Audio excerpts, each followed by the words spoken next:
महात्मा निर्जल होंगे, कितने महात्मा सजल होंगे, कितने महात्मा फलाहार पर होंगे और कितने महात्मा एकादशी वाली मर्यादा में होंगे। एकादशी वाली मर्यादा जानते हैं? नहीं।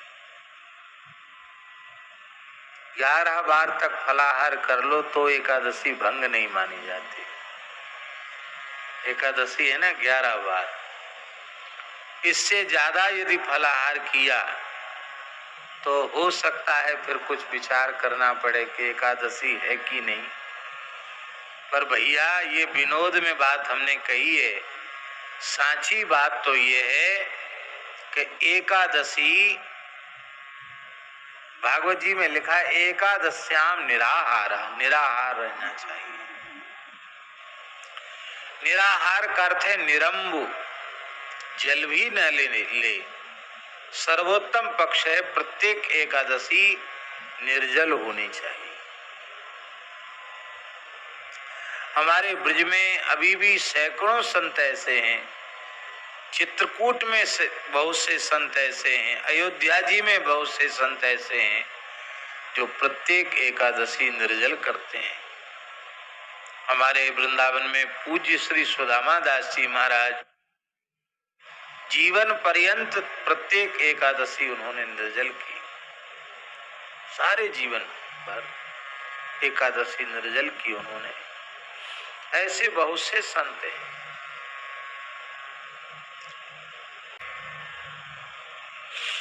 खेती किसानी मेहनत मजदूरी करने वाले लोग, फैक्ट्रियों में काम करने वाले लोग, और एक संत के सत्संग के प्रभाव से उस गांव में कम से कम 100 स्त्री पुरुष ऐसे थे जो प्रत्येक एकादशी निर्जल करते थे। 8-8 घंटे मेहनत का काम करने के बाद हम तो दंग रह गए कि आश्चर्य है लोगों की निष्ठा। और निर्जल के साथ पूरी रात जागरण, और गुरुजी नाम के संत, उनके पास कीर्तन पूरी रात का अखंड कीर्तन। ये वो संभव न हो सके तो जल पीकर एकादशी किया जाए। जल पीकर भी संभव न हो सके तो केवल दूध लेकर के, भारतीय देसी वेद लक्षणा गाय का दूध 1 बार 2 बार भी ले सकते, कोई बात नहीं, दूध लेकर के व्रत किया जाए। इतना भी संभव न हो तो करना चाहिए। फल ले ले, पर फलाहार के नाम पर कूटू की पूड़ी, राजगिरा का हलवा, बादाम का हलवा, काजू की बर्फी, पिस्ता की कतरी, मखाने की खीर, साबूदाने की और सामा की खीर, मलाई के मालपुआ, ये सब चीज जो है, छेना के रसगुल्ला, ये सब एकादशी के नाम पर पाना बहुत अच्छा नहीं है। क्योंकि फिर व्रत, अरे महीने में 2 व्रत होते हैं, उन 2 व्रतों को भी हम ठीक से नहीं कर सकते, फिर हमारा जीवन किस काम का। महाराज भूखे नहीं रह सकते, भूखे मरी जाएंगे। अरे इतना सौभाग्य किसका है कि एकादशी को मर जाए। कथनचित भूख के मारे प्राण ही निकल जाए एकादशी को, तो इससे बड़ा सौभाग्य और क्या होगा।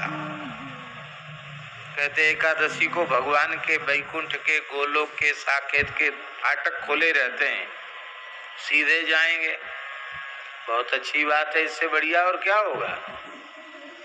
इस निश्चय के साथ श्रद्धा पूर्वक एकादशी करनी चाहिए। तुलसी निष्ठा, एकादशी, 3 निष्ठाएं वैष्णव ग्रंथों में बहुत विशेष रूप में वर्णित हैं। इनको श्रद्धा पूर्वक पालन करने वाले फिर से लौटकर संसार में नहीं आते। पुनः किसी माता के गर्भ में उन्हें नहीं जाना पड़ता है। इसलिए निरंतर नाम जप, तुलसी लगाना, तुलसी सींचना, तुलसी भगवान को चढ़ाना, तुलसी से भगवान का अर्चन करना, तुलसी धारण करना, ये तुलसी निष्ठा और नियम पूर्वक निष्ठा पूर्वक एकादशी व्रत, उसका परम कल्याण होता है। आप लोग कहेंगे कि जब आप ऐसा प्रवचन कर रहे हो तो आपने यहाँ फलाहार क्या बनाया? फलाहार में आम रस बना है। वाह, क्या कहना।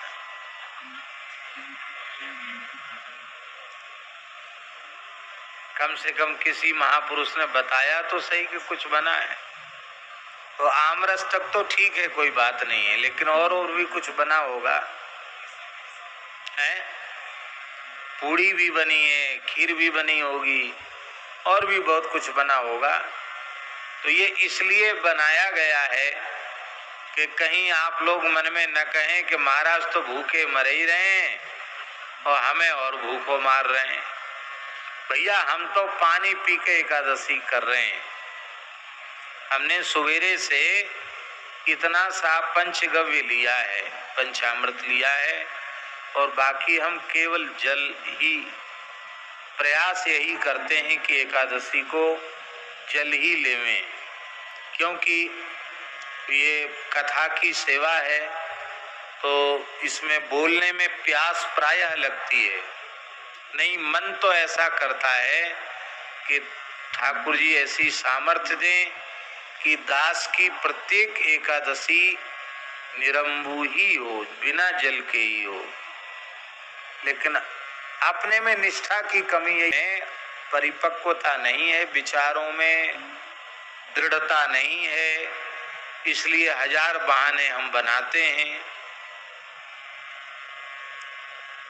तो आज एकादशी है, एकादशी का समादर हम लोग करें, थोड़ा और स्पष्ट कर दें। ये जो कठोर ठीक से व्रत करने की बात हम उन लोगों के लिए कह रहे हैं जो सामर्थ्यवान है, कर सकते हैं। अब किसी को शुगर है, अब वो गोली नहीं खाए, ब्लड प्रेशर है और जाने कौन कौन सी तकलीफ है, गोली नहीं खाए, बिना खाए गोली नहीं खाई जाएगी, और बिना गोली खाए वो बेचारे उल्टे पलटे होने लग जाएंगे। एक सज्जन भगवत शरणागति लेने आए तो उपदेश होते होते वो लेट गए, कुछ नहीं खाया पिया इन्होंने, शुगर डाउन हो गई, चले गए। आप क्या बोले, जल्दी इनको, तो वो